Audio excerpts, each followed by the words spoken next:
Today we have Vijay Shekhar Sharma, founder of Paytm with us. He's going to take us through the path forward for Paytm. Hi Vijay, thank you so much for joining us today.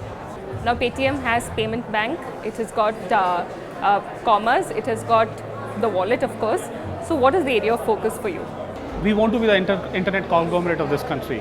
We don't want to be the payment company or the commerce company or the bank company. And I think one thing we know is our customer lifecycle on our platform will be longer than anybody else in this country, or will be longer as much possible that we can continue to build. That is why, if you notice, this is pay, buy, save.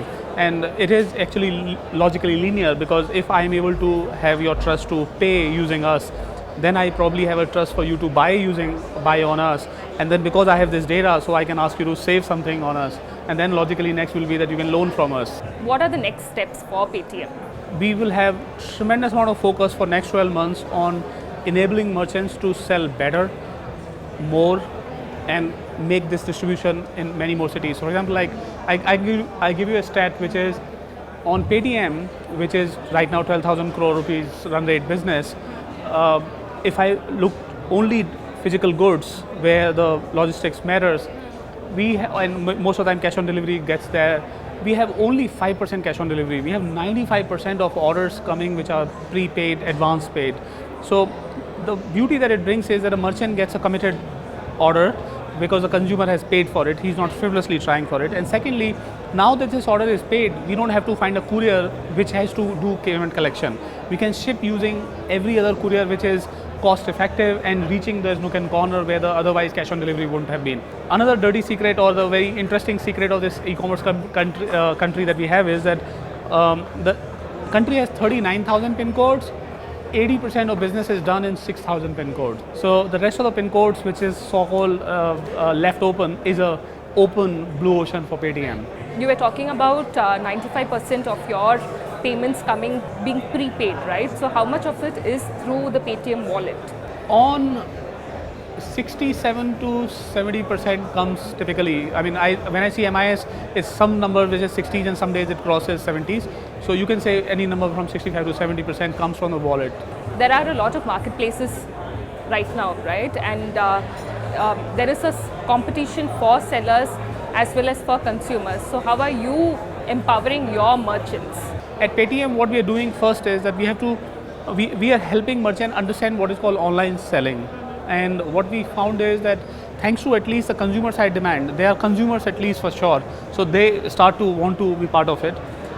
Building catalog is biggest problem for them. They do not have people, as soon as you start going beyond the metros, they do not have people who can write a good catalog, do a good photography. Then third thing is that they do not yet have a systems that they can be alerted on orders or so.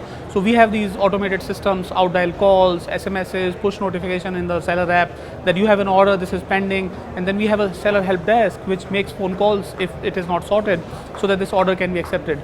Starting from there, it goes up to the point that the return is requested from a consumer side. So what we are finding is that sellers are growing up in their maturity. So now a lot of sellers say that give me a chance to talk to the consumer.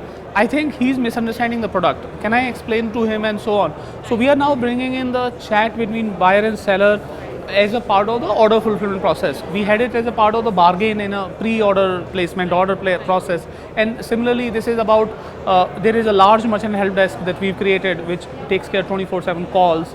Training is another big part. We've created this university sort of schedule inside that sellers have to graduate to a next level. You're talking about becoming the first large-scaled e-commerce company to become profitable. So why have you decided to focus on profitability? I think this is an opportunity of playing a larger business, and there is a larger play behind. Not just, we're not a retailer first of all, we are a technology marketplace.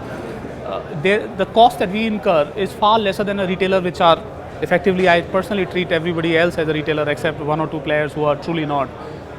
So as a technology company, it is a marketing cost, customer acquisition cost. We probably are rare few companies who have achieved 100 million customers much earlier than many of them have to. So there is a cost of customer acquisition which is at a different stage now. And then internally, because we don't have an inventory, so we just do not have any cost whatsoever of that. And then there is only a cost when we are helping our merchants to understand that you could be fighting big gorillas who are discounting on internet. So because our approach is a platform, not a retail GMV, we can be far early profitable. Now you're moving to Bangalore. So what is the plan with your Bangalore? What is the reason behind your Bangalore move? Doubt about it that Bangalore has larger talent pool. If I don't think it is less alpha than Delhi or more alpha than Delhi. I think it is a larger as a volume, which is what it is. And as Paytm, we've opened our office in Toronto, which is our labs, and we have a lot of engineers there. We want to tap engineers at as many places as possible because this is a fight of talent. This is not a fight of throwing money on discount. And to do that, we want to be in the city where there is an ample amount of talent. And we've experimented with few technology team there. So we today have about 40 engineers here, and we want to bring it to 400 or 500 in Bangalore city itself. And to do that, because I don't have a luxury of having a co-founder who can take a flight, I think I would come here, build an office, and then maybe here or maybe back home. Thank you, Vijay, so much for speaking to Yourstory today.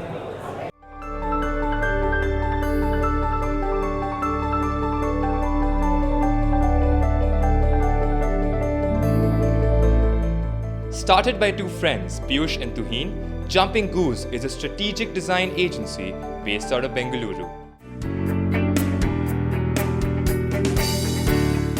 The Drop Cafe app and a mobile-first world has made fresh coffee easily available. But it's the nitty-gritty behind-the-scenes operations that are in fact most important.